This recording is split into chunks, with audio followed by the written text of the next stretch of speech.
غزوہ احد اسلامی تاریخ کا ایک نہایت اہم اور سبق آموز واقعہ ہے جو 3 ہجری 625 میں پیش آیا۔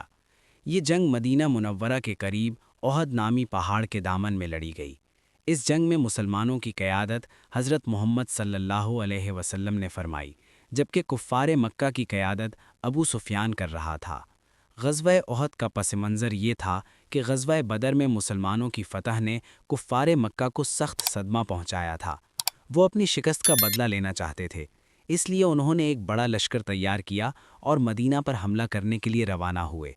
مسلمانوں کو جب اس کی خبر ملی تو آپ صلی اللہ علیہ وسلم نے صحابہ کرام سے مشورہ کیا۔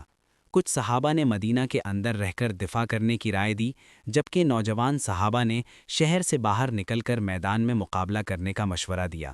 آخر کار اسی رائے کو قبول کیا گیا۔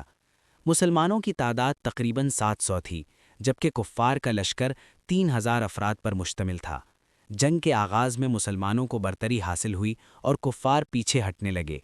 حضور اکرم صلی اللہ علیہ وسلم نے ایک اہم حکمت عملی کے تحت 50 تیر اندازوں کو ایک پہاڑی درے پر مقرر کیا اور سختی سے ہدایت دی کہ وہ کسی بھی حالت میں اپنی جگہ نہ چھوڑیں۔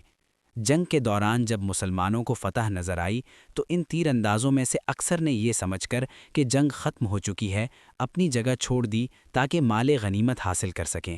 ان کے امیر حضرت عبداللہ بن جبیر رضی اللہ عنہ نے انہیں روکا، مگر وہ نہ رکے۔ اسی موقع کا فائدہ اٹھاتے ہوئے کفار کے مشہور سپہ سالار خالد بن ولید، جو اس وقت مسلمان نہیں ہوئے تھے، نے عقب سے حملہ کر دیا۔ اس اچانک حملے سے مسلمانوں کی صفوں میں انتشار پیدا ہو گیا۔ کئی صحابہ کرام شہید ہو گئے، جن میں حضرت حمزہ بھی شامل تھے، جو حضور صلی اللہ علیہ وسلم کے چچا اور اسلام کے بہادر سپاہی تھے۔ اس جنگ میں حضور اکرم صلی اللہ علیہ وسلم بھی زخمی ہوئے، آپ کے دندان مبارک شہید ہوئے اور چہرہ مبارک زخمی ہوا۔ ایک وقت ایسا بھی آیا کہ یہ افواہ پھیل گئی کہ حضور صلی اللہ علیہ وسلم شہید ہو گئے ہیں، جس سے مسلمانوں کے حوصلے مزید کمزور ہو گئے۔ لیکن جب صحابہ کو معلوم ہوا کہ آپ حیات ہیں تو وہ دوبارہ جمع ہوئے اور آپ کے گرد حفاظت کے لیے کھڑے ہو گئے۔ اگرچہ اس جنگ میں مسلمانوں کو وقتی نقصان اٹھانا پڑا، لیکن یہ مکمل شکست نہیں تھی۔ کفار بھی مدینہ پر قبضہ کیے بغیر واپس چلے گئے۔ اس جنگ سے مسلمانوں کو بہت اہم سبق ملا کہ اللہ اور اس کے رسول صلی اللہ علیہ وسلم کے حکم کی نافرمانی کے کیا نتائج ہو سکتے ہیں۔ غزوہ احد ہمیں یہ بھی سکھاتا ہے کہ مشکلات اور آزمائشیں ایمان والوں کے لیے امتحان ہوتی ہیں۔ اس جنگ میں صحابہ کرام نے بے مثال صبر اور قربانی کا مظاہرہ کیا۔